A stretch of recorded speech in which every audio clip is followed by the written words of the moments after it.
Yeah, I meet a lot of people as well who they come up to me and they often describe the situation they're in. They're unhappy and they want to change. And then the answer's like there in front of them, but they're too afraid to just take the leap. So like just fucking do it. That thing you were thinking about doing, do it. That place you were thinking about going to, go. Go and do it. Like why are you gonna stay put and just complain? It's the worst when people do. The thing is, not like if you go somewhere and it doesn't work out, you can always just go back and Yeah. live with your parents or go back to your shite hometown, wherever it is, and like, and then you just save up some money again for 6 months, and then just keep trying until eventually it works. Yeah, that's what I did when I left Newcastle, left the gym, left all my clients.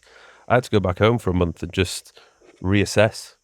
I only had about as the EHP Lab sponsorship of $1,000 a month. That was all the money that I had coming in. I was like, oh my god, this was when I was 26, 27. So I thought I'd taken a massive step backwards. Felt like a failure, but that shift and that time of desperation is when you really fucking grind. Especially as well, you were like, your dad's quite like by the book as well. Yeah, So he probably had quite high expectations of you. yeah. And then you also ran people like who were running nightclub events in Newcastle, which they were probably making good money, but just wasn't the right scene for you I at don't all. know. And like, I think you were pretty well aware of that. Like, Yeah. you didn't want to be in that scene at all. No, I mean, I could have had an all right future in it, but I think I did it for. It started.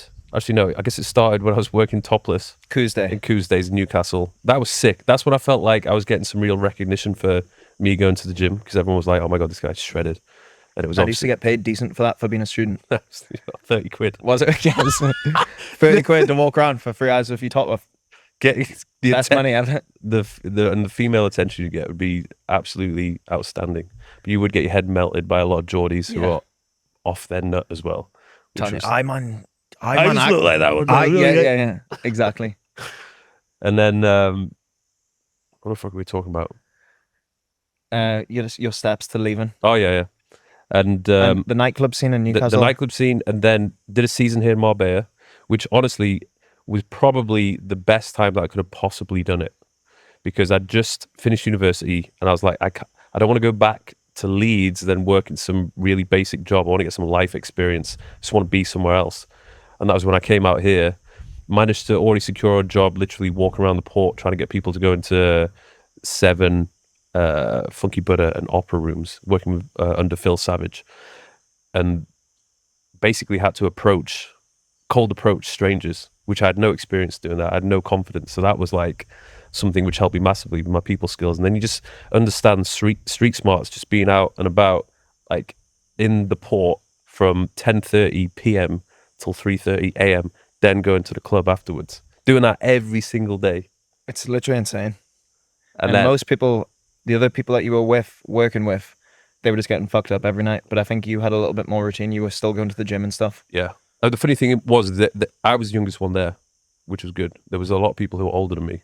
And like I didn't really have much to do in the day. So I went to the gym. I was going to the gym like 6 times a week. And I mean, I was literally not making any money. I was making some money, but it was all going to rent. So I just literally lived off the most basic food ever. Any alcohol I was drinking was free. And I didn't have any money to basically leave the port. So I just stayed in the port the whole time. It's so mad because it sounds so bad now when you think about it. But as you said, that's what makes you street smart. That's what makes you like, all of that shit counts towards the person you are today. Like if we walk around the port tonight, we'd be looking at them guys doing that job being like, fuck, like imagine having to do that. But we've done that before. I did it in Newcastle, handing out flyers and like just dealing with like the most horrible drunk people and like having to try and talk to them. And like knowing that if you get them a band, that if they go in, you're going to get a little bit more money, like a quid extra. Like that is just, I'm so grateful that we had to do that shit. Yeah. Like I think you're from a similar like middle class. So like my mum and dad never give me money. I don't think your dad ever give you money. He'd give me some, but I have to do chores. So I have to polish the shoes, clean the rugby boots, mow the lawn, clean his car. Nice. My grandma would give me money as well. I have to clean her car. Sometimes I'd clean my grandma's car every day of the week just because she'd give me a $5. Cut her grass as well. She'd be like, "Oh, you sure the grass needs cut again?" Yeah. Let's cut it again. Give us a $5. It's funny for those people who don't really know what they should be doing or they feel a bit lost. Just go and do something, Get experience, yeah. You get the experience. At least you get a bit of money, but that's when you figure out the types of things you want to be doing and what you don't want to be doing. Because like when I was working at Hollister, for example, that was when I realized the only thing that I truly cared about was just going to the gym. And I used to hate Hollister because it would get in the way of my gym routine. Like I had to go to the gym. Either I would never go because my shift was basically all over the place.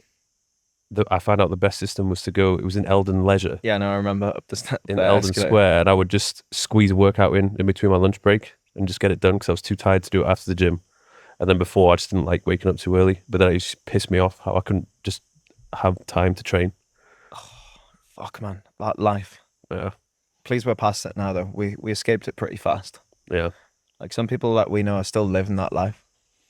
It's this is the thing now. What I've realized as well, especially traveling a lot, is like so many people just accept their kind of situation and like aren't willing to adapt or aren't willing to try and change or take a risk, and they're just like, oh, this is my life.